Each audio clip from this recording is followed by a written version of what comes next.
दोस्तों, फांसी गुनाहगारों की आखिरी मंजिल होती है। उस सफर का मंजर भी बड़ा ही भयानक होता है।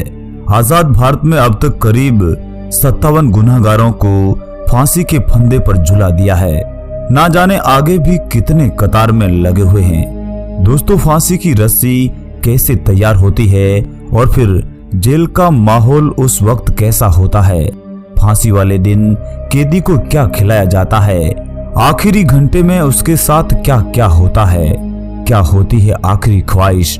तो बने रहिए आज की इस वीडियो रिपोर्ट में। आप देख रहे हैं यूनिक डिस्कवरी यूट्यूब चैनल, जिसे फांसी की सजा मिलती है। कोर्ट से एक ब्लैक वारंट जारी किया जाता है। यह ब्लैक वारंट बताता है कि फांसी की जगह कौन सी है और फांसी की तारीख क्या है।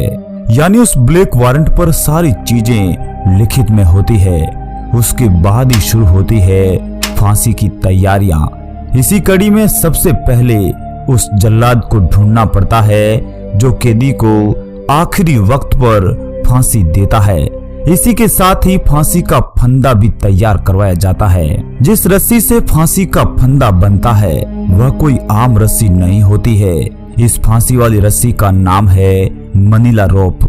अगर पूरे भारत की बात कही जाए तो इस फांसी वाली रस्सी को केवल एक जगह ही बनाया जाता है और वह जगह है बिहार की बक्सर जेल में। जैसे ही यह रस्सी का फंदा तैयार हो जाता है और फिर वहां पहुंच जाता है जहां वह कैदी उसका इंतजार करता है और फिर यहीं से शुरू होता है उस फांसी का ट्रायल।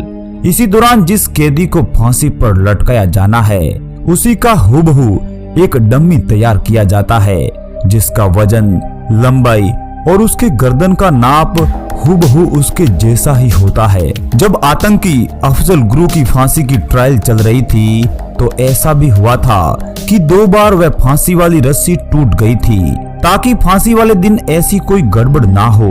इसलिए बारीकी से इस प्रक्रिया को अंजाम दिया जाता है। जहां पर फांसी देनी होती है उसे कहा जाता है फांसी की कोठरी, जो जेल में एक अलग थलग जगह पर बनी होती है। उसमें केवल उस फांसी वाले इंसान को ही रखा जाता है। यहाँ तक कि उस कोठी में उसको पायजामा तो दिया जाता है, मगर उस पायजामा में नाड़ा नहीं लगा होता है। वजह यही होती है कि वह कैदी फांसी से पहले कोई खुदकुशी ना कर ले। उस काल कोठरी में वह 24 घंटे रहता है और महज हर रोज 30 मिनट के लिए उसे बाहर टहलने दिया जाता है। जैसे ही फांसी वाला दिन नजदीक आता है तो फिर 1-2 दिन पहले ही कैदी को उस काल कोठरी से निकालकर दूसरी बैरक में शिफ्ट कर दिया जाता है। असल में उस दौरान उस जगह पर फांसी की तैयारियां की जाती है और जेल प्रशासन नहीं चाहता कि वह कैदी इस प्रक्रिया को देख सके। उस दौरान उसे आखिरी ख्वाहिश भी पूछी जाती है।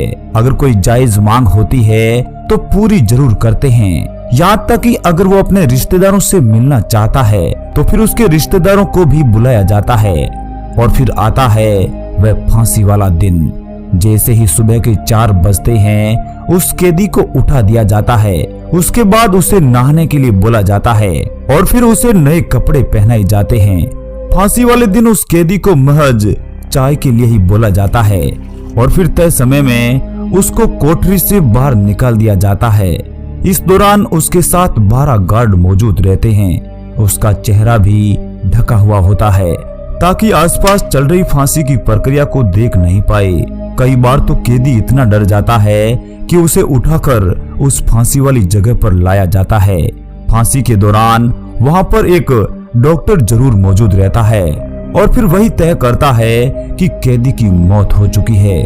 उस दौरान जेलर और कांस्टेबल के साथ साथ हेड कांस्टेबल भी मौजूद रहते हैं, मगर उस दौरान किसी को बोलने की अनुमति बिल्कुल भी नहीं होती है। इस प्रक्रिया को महज खामोशी में ही अंजाम दिया जाता है और फिर जल्लाद कैदी के हाथ पैर बांधता है और मुंह पर काला कपड़ा पहनाता है और फिर तय समय में जेलर अपने हाथ से रुमाल नीचे गिराता है।